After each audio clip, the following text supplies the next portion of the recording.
Baatee mana keessa naan deemu qofaa argee ashama akkam jirtu hordoftoota fi kabajamtoota kiyya ani jira galata rabbi isinillee baga jiraattan warreen laayikii gochuun koomentii gaggaarii barreessuun na waliin turtan hedduu galatoomaatiniin jechuu barbaada.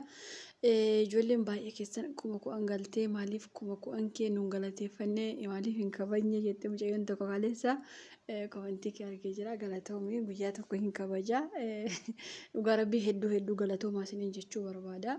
Asumaanuu guyyaa tokko galatooma jira natti fakkaata.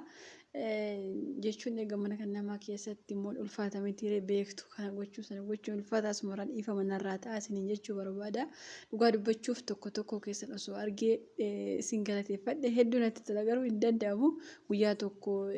gaafa biyya keenya galee kabajanna. Asumarraan dhiifama narraa ta'a koomentii keessan argaa abeen miti isiniin jechuu barbaada. Gara seenaa obboleettii keenyatti osoo hin darbiin dura namoonni maaliif koomentii jalatti illee barreessineerra maaf nuun deebistuu warri jettanis ni jirtanii. Ani yeroo baay'ee barreeffama nama dheeraa piingoodha achi jala galtanii isinillee deebii biyya arabaa dhufee waggaa 2 keessatti waan kun na mudatus ani yeroo jalqabaaf biyya kana dhufee osoo hin taane dura waggaa 7 hojjedhee biyya galee amma garuu biyyan maqaa isaa dha'uun barbaanne keessan hojjechaa jira. Haa ta'u malee dura waggaa 7 hojjedhee galus mana nama nagaa fi gaarii nagahus amma garuu halkaniif guyyaa carraan koo baalagummaa mana baalagee nagee yoon jedhee anis baalagee waan hin ta'eef jara baalagee jedhee yoon hamadhee rabbis narraa waan ilaaluuf anis walumaa galatti seenaa kana akka isin irraa barattaniif malee ani takkaa badee jira. Yoo yaada gaarii naa barreessitanis badaa yoo naa barreessitanis homaa tokkollee waan na fayyadu hin qabu jechuu kooti. Ani ergin biyya kana dhufee ji'a 2 yookaas baatii 2 keessatti wanta baalagummaa jammare. Maadaamiin koo ijoollee 8 qabdi. 8 keessaa 6 ijoollee dhiiraa yoo ta'anii 2 ijoollee shamarranii turan. Nama tokko duwwaatu fuudhee jira. Ani baay'ee bareeda. Abbaan manaa koo barsiisaa ture. Anis isa dhiisee durumaan biyya namaa waan tureef ittumayyuu biyya namaa beektu mitiire baay'ee bareedduu intalaa ta'een gara biyya arabaa kanaattis imala koo deebi'ee boqonnaa fudhee booda ammas bakka jiru kanattis nan deebi'e. Haa ta'u malee bareedinni kiyyaa baay'ee kana jedhee isinitti himuu waan hin dandeenyeef maadaamiin koo yeroo baay'ee uffata gaggabaabaa bijaamaa osoo hin taane uffata akka siisterii yookaas mana akiimii keessaa hojjetaniitti waan natti uffistuuf anis yeroo isheen manaa baatu surree jalaa baaseen inni karaa lamaan asiif asiin banaa waan qabuuf lukti kiyyallee baay'ee waan addaatuuf anis akkanumatti ijoollee ishee dhiiraa dura deemuun jalqabe. Yeroo isaan kutaa isaanii keessatti soonii kan jedhan ni beektu waan ta'eef soonii yeroo isaan haasa'an anis akka nama waa qulqulleessu maashinii yookaas mikinisaa karabaa'iyyaa kan jedhan fudheen bakka ijoollee dhiiraa sanaatti ol seeneen miiran taane isaanitti agarsiisaa ofii kiyyas akka tokkoof gochaa shittoo maadaamiin kiyya keessee ofitti naqaa isaan dura yeroo deemu keessaa gurbaan tokko osuman arguu miira keessa galuun kootuu shaayii barbaada jechuun kushinaatti na waamee kushinaa sana keessaa na baatee gara kutaa isaa nageessuu bichaan beeka. Anis ofii kiyya waan hin barbaadeef waan takka illee ittiin dubbanne guyyaa sanaa kaasee innis qarshii guddaa naa kennuun waan kanas itti fufuun jalqabe. Haa ta'u malee naannoo ji'a 7 yookaas baatii 7 yeroo ga'u obboleessi isaa tokkos na gaafachuun inni tokko akka na waliin jiru waan hin beekneef anis rakkoo hin qabu jechuun qarshii koo irraa fudhee gara waan kanaattis eegale. Maadaamiin koo barsiistuu waan taateef lammaffaa immoo dhukkuba kalee waan qabduuf badaa ganatti hojii kana hojjedhu sana hojjedhu jettee na cinquu osoo hin taane mana barumsaatti yoo uftu darbitee rafuu malee manni sirratee sirrachuu baatee ani eessa oolee eessa bulee waan takka waan na gaafattus hin qabdu. Keessaafuu gurbaa yeroo jalqabaa wal barree waliin guyyaatti 3-4 yoo barbaanne 5 fayyadamuus eegalle. Haa ta'u malee osuma kanaan jiru obboleessi isaa inni tokko ati obboleessa koo waliin jirtamoo jechuu yeroo na gaafatu lakkii haraamaa allamaan keessa waliin hin jiru sibichaa jaaladhaa jechuun isa teelaa ofetti yoo himus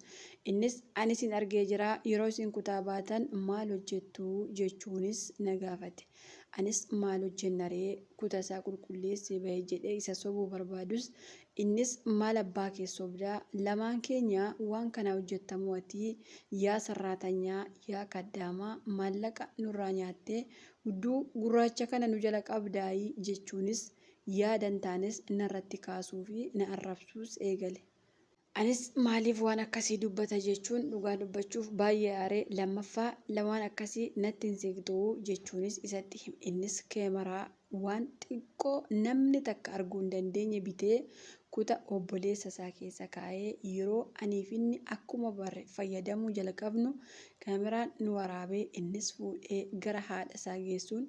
ilaalii sarraatanyaa kee fi ilma kee waan isaan hojjetan jechuun haadhatti himus haatis maraattee addunyaa kana galgashituun boolla qotaatii mormaa gadi yookaas haga morma ishee bichaa ol hambisaa agaatiin tumaa ajjeesaa jechuunis akka seera biyya kanaatti namni ejja irratti argame akkaataa kanaan waan du'uuf isheenis murtii akkasii ijoollee ishee irratti himtus gurbaa na waliin ciise garuu waa tokko osoo hin dubbatiin dhiisin rifatiinii sarraatanyaa si dogoggorse malee ati waan akkanaa himan beektu ijoollee koo xureessitee baalagittii saritti sareen ijoollee koo ciniintee saree baalageen ijoollee koo tuqxee xirooftuun sarraatanyaan ijoollee koo akkana goote jechuun mana keessa deemtee boossee maraattee ijoollee ishee warra waan kana hin beeknetti daawwaltee himtee ijoolleenis battalumaan dhufanii naqabanii halkan sana reebbitii miti yoo tokko dadhabu tokko natti darbaa yoo tokko dadhabus tokko natti darba achumaan dhukkuba kalee kan hin qabaanne halkan sana kaleen koo akka malee waan na dhukkubeef hinumaa gurbaan na walii waan kana hojjechaa tures ani hin beeku wayiin na tuqxe malee ani waan akkanaayyuu hin beeku jechuunis innis yeroo waakkatu haatis akka ilmi ishee rifanneef eeyyeen nuti hin beekne jechuun gurbaa harkarra qabatanii anaan hinumaa natti wal furanii na dabaddabuus jalqabani. Anis erga amma kanatti uumamee booda ganama lafa barii maadaamii kiyyaa shintibeetii deemaa maaloo barri na jalaa banaa jechuun mana sanaa bahee yeroo bahu sana ani gara shintibeetiis hin deemne maadaamiin kiyya durumaaniyyuu yaanni ishee na ajjeesuuf waan ta'eef lubbuun guyyaa rabbi jedhe malee hin baatu waan ta'eef anis gibbiin sun banaa waan jiruuf battalumaan achiis fiigee badee biyyuma sana keessa osoo hin jiraachaa jiru naannoo ji'a 3 yookaas baatii 4 yeroo gahu milikinni adda addaa narratti bahus ani waan kanas argee waan hin beekneef ijoollee keenya Oromoo waliin waan hin jiraachaa jiruuf isaanis maal taatee nama bira geessee beektamoo jechuun na gaafatan. Anis abadaan nama takka birallee gahee hin beeku waan kun maaliif akkanatti mul'ate ani hin beeku jedhee isaanitti waakkadhus isaanis isaan keessaa dubartiin tokko haati ijoollee lama waan jirtuuf ati ulfadhaa jechuunis akkaataa milikita sana waliinis natti himte. Anis baay'ee boohee maraadhee waan godhu wallaalee dhugaa dubbachuu fi guyyaanis halkan natti ta'ee gumatti gaafan baatii 5 baatii 4 haga 5 6 haga 7 8 haga 9 ulfa lafaa kaasuu dadhabee warri ani bira galus nurraa deemii nuti nyaata eessaaf innis nyaachifnaa inumaayyuu nu biratti deessaa jechuun ijoolleen Oromoo akkuma koo afaan Oromoo dubbatan garaa jabaatanii bakka istiraahaa geessuun achittis nagatanii deebi'an. Haa ta'u malee ani mana ona yookaas caccabaa kan arabni caccabee yookaas mana itti jijjiiratee keessaa deeme hagabuu kiyya halkaniif guyyaa achi keessatti dahuun daa'ima koo qabadhee mucaa ilmaa achi keessas osuman taa'aa jiru dubartiin tokkos na argitee kootu mana kootii hojjetaa jechuunis na gaafatte. Anis mana ishee deemee mucaa koo qabadhee osoo hojjechaa jiru mucaan adii araba qulqulluu waan ta'eef bakki hundisaa abadaan rifeensa mataa fuula isaa araba qulqulluu waan ta'eef ati mana arabaa keessatti waan kana gootee taa'ii jettee na gaafattus anis lakkii waan kana goonee ijoollee biyya keenyaatu dirqiin na gudeedee jedhee isheetti himus isheenis hiriyaa ishee yookaan obboleetti ishee ta'us walii isaa wallaalus itti daawwaltee sarratanyaan akkas akkasii arabaaf altee jirti poolisii itti waamnaa jechuun yeroo isheen dubbattu dhagahee mucaa koo qabbee battalumaanis mana sanaatii bahe. Anis amma qarshii waa tokkos ofirraa abus ijoollee wayii tokko afaan Tigiriffaa dubbatan karaarraa na fuudhanii koottuu as taa'e jechuun amma isaan bira waan hin jiruuf garatti deebi'aa wallaalee as deebi'uu achi deebi'uu garris waan na jalaa badeef miidiyaa irratti ba'ee kadhachuufis walii isaa wallaaleen gara keessan dhufe. Isin hordoftoonni yookaas namoonni seenaa koo dhageessan maal naan jettuu osuman miidiyaa asiif achi dhoofuu kan akka tiiktookii fi yuutuubii feesbuukii otuman asiif achi oofuu yuutuubii kanarratti namoota seenaa isaanii dabarsan argee anis maaliif hin himadhu tarii namni rabbi laaffise na gargaaruu as keessa jiraataa jechuun seenaa kiyya gara keessan fide. Isinis namoonni na gargaaruu dandeessan karaa na gargaartan isinitti waan ani himadhuuf mee yaaduma keessaniyyuu dursa naa qoodaa maal naan jettuu jetti obboleettiin keenya. Dhugaa dubbachuu fi waan kana yeroo baay'ee yuutuubii kiyya irratti yeroo baay'ee irra deddeebi'een dubbadha. Arabaa waliin taphatina arabatti fuula keessan hin kennina kunillee ofii jala qabattee iyyuu dhiifama asirratti xiqqoo yoo ani waan takka isiniin jedhe dhiifama naaf godha. Ofii kan itti argite ofii uffata maadaamiin uffata gaggabaabaa dhugumadha namaa bitanii surree waliin bitama uffanni suni warra siisteroota uffata sarratanii isin uffatti garuu ani mana kanatti bijaamaa dheeraa uffadha mana kana waan akkasii hin jiru ani garuu mucayyoo tokko irratti yeroo tokko arge maaliif waan akkasiin uffateena tokkoffaa waan suni haraama uffanni suni dhiira dura deemta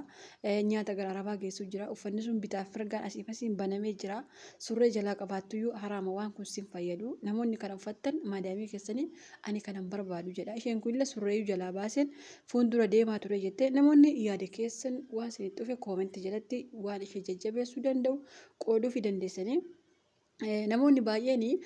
ofii waan fedha isaanii raawwatanii waan fedha isaanii godhatanii ka'aniitu Oromoon gargaara yaa sabaan gargaara jedhanii nuti kushinaa arabaa keessaa abachaa hundi namaa fedhii qaba ilmi namaa fedhii dhabe takka illee hin jiru ani mataa kiyya fedhii qaba namni fedhii dhabe hin jiru garuu hundiyyuu bor as gahaa miilli waggaa kana achi gahaa ji'a kana achi gahaa galee gaa'ila godhaa galee ilmoo kiyya arga jecha abdii hojjechaa jirra kanaafuu namoonni hundi kan amma fakkeenyaaf fedhii isaa kan bahatillee kan fedhii isaa bahachaa jirullee kan ilma godhatellee kan hin godhannellee as deebi'ee Oromoon na gargaaruu qaba jedha. Kan tokko fedhii isaa gadi qabatee mataa isaa gadi qabatee kushinaa arabaa keessa abatee hojjeta tokkommoo ofii itti utaalee ofii jala qabatee ka'eetu